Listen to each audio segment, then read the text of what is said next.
In the previous video, I talked about the Cynefin framework. Scrum thrives within the complex domain.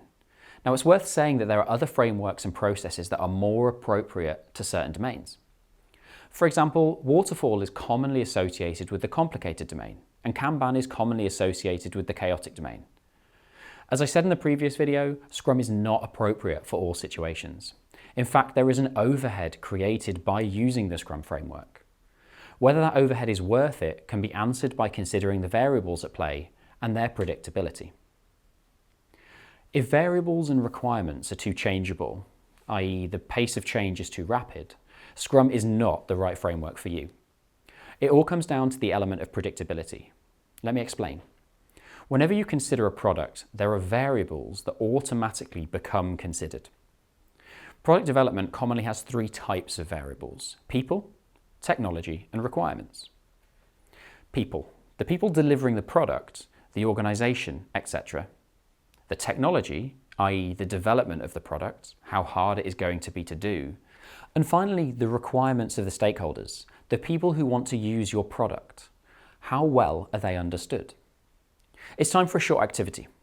I want you to imagine that you are a builder giving me a quote to build your house. What variables are you considering that would impact the cost? To give you one example to start, creating your price list, perhaps the price of materials might be one variable to consider. Pause the video now and generate a list of 5 to 10 variables of things that builder might need to consider.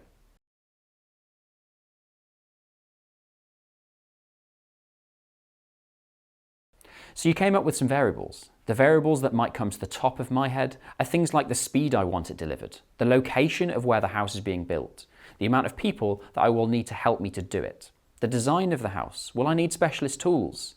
Is it in the middle of a global pandemic where I'm likely to have a risk of my workers going off sick? The reason I've got you to develop this list of variables is because when it comes to product development, it is the variables that define the domain and therefore the appropriate framework to use. With this example of a builder, most of the variables we listed are ones that the builder cannot control. If the builder cannot control the majority of variables, then it is likely to be a complex problem that needs to be solved.